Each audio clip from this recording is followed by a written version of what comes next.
ഈ പാവം ആശിക്കെന്ത് തെറ്റ് ചെയ്തു? ഒന്നും മിണ്ടാണ്ടിരിക്കുന്നുണ്ടോ? ഓ, എന്തായാലും അവർ ചെയ്യുന്ന തിണ്ടിത്തരമല്ലേ? ഞാൻ പറഞ്ഞതേ ഉള്ളൂ.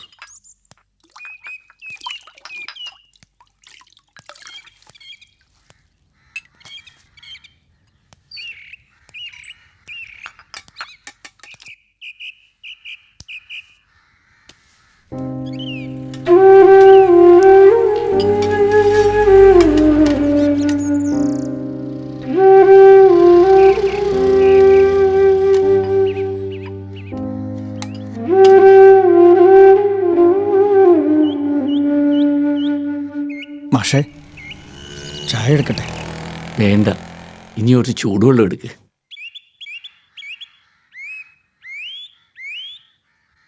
ഒരു ചായ, എക് ചായ. ഒരു ചായ തരുമോ? പൈസ നെയ്യേ. പോറ്റി ഒരു ചായ ഇട്ട് കൊടു.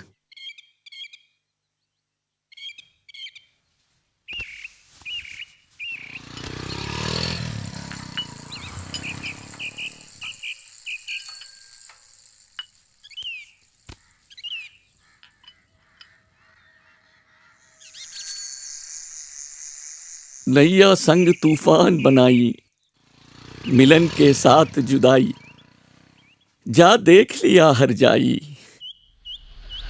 जा देख लिया हर जाई.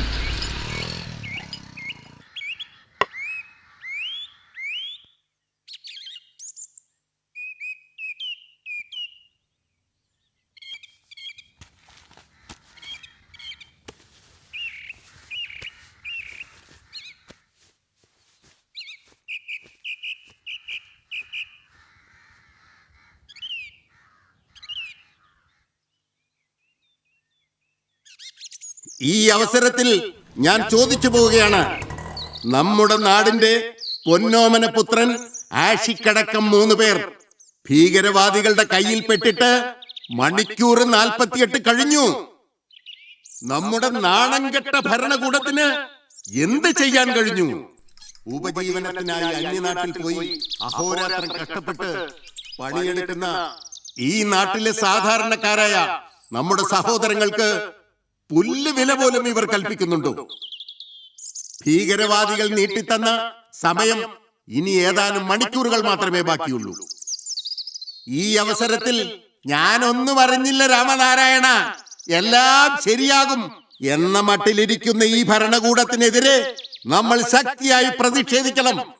സുഹൃത്തുക്കളെ, നിങ്ങൾ ഓർക്കുന്നുണ്ടാകും 1999 നടന്ന ഒരു വിമാന റാഞ്ചലും അതിന്റെ ഫലങ്ങളും. ഇന്ത്യൻ ജനതയെ മുഴുവൻ നാണം കെടുത്തിയ ആ സംഭവം ഇപ്പൊ ഞാൻ ഓർത്തു പോവുകയാണ്. അതേ ഭീകരവാദികളുടെ കയ്യിലാണ് നമ്മുടെ ഈ 3 സഹോദരങ്ങളും അകപ്പെട്ടിട്ടുള്ളത് എന്നറിഞ്ഞിട്ടും നിങ്ങൾ എന്തുകൊണ്ടാണ് പ്രതികരിക്കാത്തത്? നിഷ്കരുണമായ നിങ്ങളുടെ ഈ മൗനത്തിന്റെ അനന്തര ഫലങ്ങൾ എന്തായിരിക്കുമെന്ന് നിങ്ങൾ ആരെങ്കിലും ചിന്തിച്ചിട്ടുണ്ടോ? എന്റെ പ്രിയപ്പെട്ട നാട്ടുകാരോട് നമ്മൾ പ്രതിഷേധിക്കേണ്ടത് പ്രതിഷേധിക്കണം, പ്രതികരിക്കണം, ബഹിഷ്കരിക്കേണ്ടത് കാര്യങ്ങൾ ബഹിഷ്കരിക്കണം. എങ്കിൽ മാത്രമേ ഈ നാടുണ്ടാവൂ.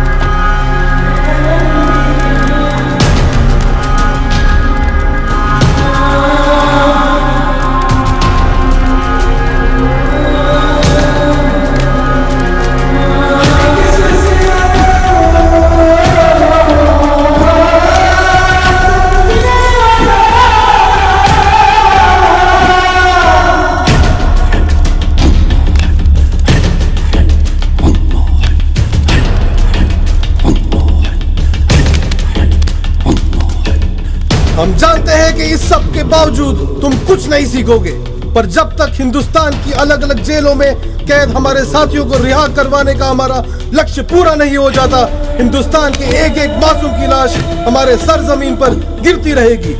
अल्लाहु अकबर, अल्लाहु अकबर, अल्लाहु अकबर, अल्लाहु अकबर, अल्लाहु अकबर।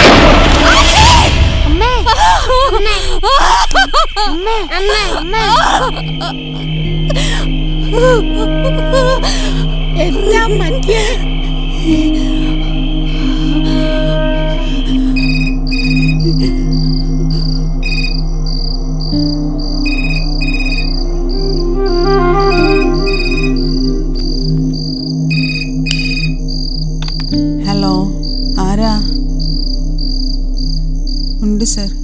വിളിക്കാം സർ. നിങ്ങൾക്ക് ഫോൺ. പാതിരാത്രിയിലാര് രാവിലെ മന്ത്രിയുടെ വിളിക്കാം. ഓഫീസിൽ നിന്നാ.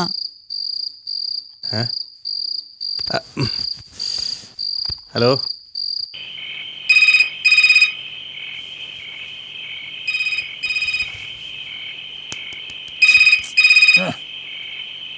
ആരെ പാതിരാക്ക് മനുഷ്യന് കറക്കാൻ.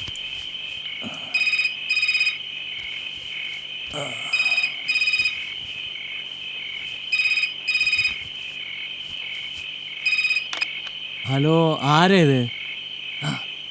സാർ, സാർ അപ്പുറത്തെ മുറിലേനെ സാർ. എന്തായി?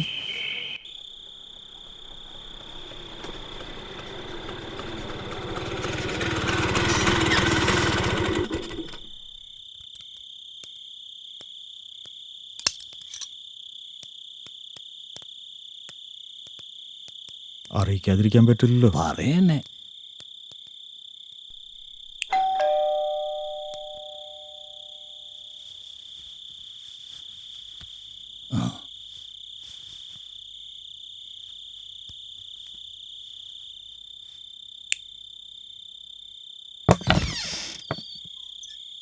എന്താ പ്രസിഡന്റ് രാത്രി പറഞ്ഞാ മതി. ഇന്ത്യയിലും വിവരം കിട്ടിയോ?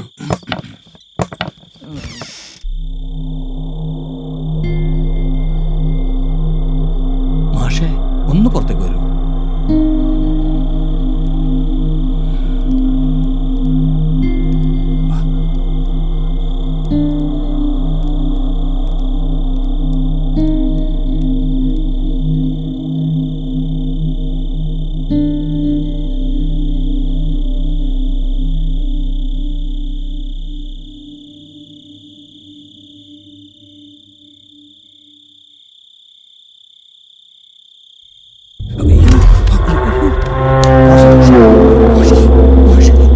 മാഷേ, മാഷേ, മാഷേ, മാഷെ മാഷേ, നോക്കി, ഒന്ന് നോക്കി. മാഷെ, മാഷെ, നോക്ക്, മാഷെ. കാല് ഇത് അവിടെ തോളത്ത് വിട്. മാഷെ, മാഷെ, മാഷെ.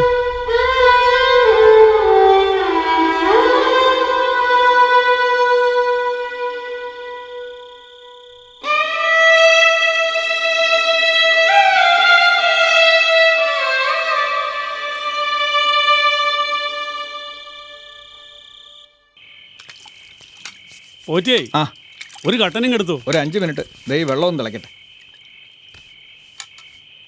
പത്രം വന്നില്ലേ? ഇല്ല, ഞാനും അതിനാ കാത്തിരിക്കണേ. ആഷിക്കിൻ്റെ ഒരു കാര്യേ, ചെറുപ്പത്തിലേ അറിയുന്ന ചെക്കനാ. ആലോചിക്കുമ്പോൾ പേടിയാവുക. പാവം, ആ മാഷ്ടെ ഓട്ടം കാണുമ്പം സങ്കടാവും. ഇങ്ങനെയെങ്കിലും ഇവിടെ ഗവൺമെൻറ് രക്ഷപ്പെടുത്തും, അല്ലെങ്കിൽ നാണക്കേടാവില്ലേ? എങ്ങനെയെങ്കിലും ഒന്ന് രക്ഷപ്പെട്ടൊന്ന് കേട്ടാൽ മതിയായിരുന്നു. എൻ്റെ ദേവി, ആകെ പ്രശ്നമല്ല പോറ്റേട്ടാ.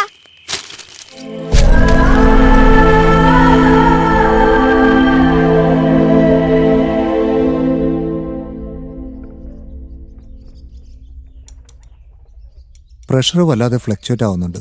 അഡ്മിറ്റ് ചെയ്യുന്നതായിരിക്കും നല്ലത്. ഈ നേരത്തിപ്പത് എങ്ങനെയാ? ഇവിടെ ഇപ്പം വേറെ ആരാ ഉള്ളത്? അതും ശരിയാ. ഏതായാലും വൈകുന്നേരം വരെ നോക്കാം. ആഷിഖിന്റെ വൈഫ് അപ്പുറത്തുണ്ട്. ഷൈനി, ഷൈനി, ഷൈനി, ഇന്നലെ മുതൽ ഇങ്ങനെയാ ഡോക്ടറെ. ഒരു തുള്ളി വെള്ളം പോലും കുടിച്ചിട്ടില്ല. മോളെ, ഷൈനി, മോളെ.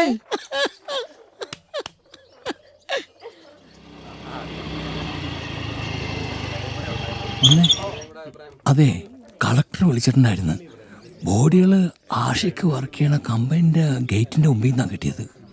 തിരിച്ചറിയലിന് വേണ്ടി ഫോട്ടോസ് ഉടനെ ഇവിടുത്തെ പോലീസ് സ്റ്റേഷനിൽ എത്തിക്കും. തിരിച്ചറിഞ്ഞാൽ പിന്നെ ബോഡി പെട്ടെന്ന് എത്തിക്കാനുള്ള ഏർപ്പാട് ചെയ്യുന്നു. വലിയ കാര്യമായി. ഈ ശുഷ്കാന്തി ആ പാവത്തെ രക്ഷിക്കാൻ കാണിച്ചെങ്കിലോ. For more updates, like, comment, subscribe to our channel.